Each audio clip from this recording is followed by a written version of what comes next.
నన్ను వాడుకుంటావో, పగిలిన పాత్రగా విరిగిన పాత్రగా నీవు రూపించిన పాత్రగా, నీ చిత్తమే యేసయ్యా, నీ చిత్తమే నా యేసయ్యా, ఏ రీతిగా నన్ను వాడుకుంటా.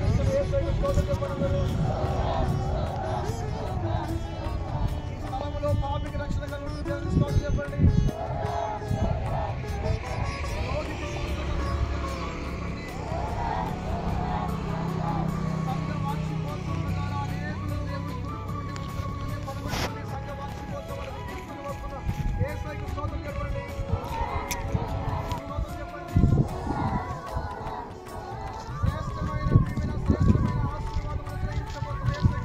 రాజుల రాజుకే, ప్రభుల ప్రభుకే, దేవునికి మహిమ కలుగును గాక. తండ్రి అయిన దేవుని ప్రేమ, రక్షకుడైన యేసుక్రీస్తు వారి కృప, పరిశుద్ధాత్మ సన్నిధి సహవాసం ప్రార్థించిన ప్రతి ఒక్కరికి, ప్రార్థనలో ఏకీభవించిన వారందరికీ ఆయన కృప నిరంతరము తోడుగా నడిపించి ప్రభు మహిమ పొందును గాక. హల్లెలూయా, హల్లెలూయా.